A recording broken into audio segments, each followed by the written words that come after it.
কাছে চল। এই দাঁড়া, আমার মেয়েকে দিয়ে যা।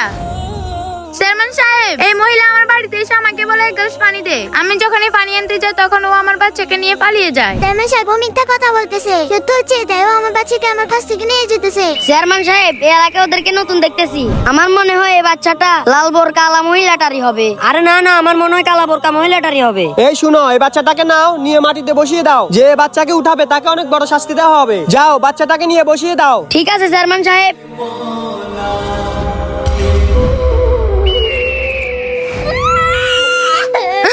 আমার মেয়ে। চেয়ারম্যান সাহেব, আপনি আমাকে যা শাস্তি দেওয়া দেন, তারপরও আমি আমার মেয়ের কষ্ট সহ্য করতে পারবো না। চেয়ারম্যান সাহেব আপনি নিষেধ করার ফলে বাচ্চাটাকে কোলে নিছে, এবার তো প্রমাণ হয়েছে এটা আমারই মেয়ে। এ দাঁড়াও, এটা তোমার বাচ্চা না, এটা ওর বাচ্চা। একমাত্র সন্তানের কষ্ট মায়ে সহ্য করতে পারে না। আপনি আপনার সন্তানকে নিয়ে যান, আর একে নিয়ে নোয়াখালী এসকর্ট কারাগারে বন্দী করো।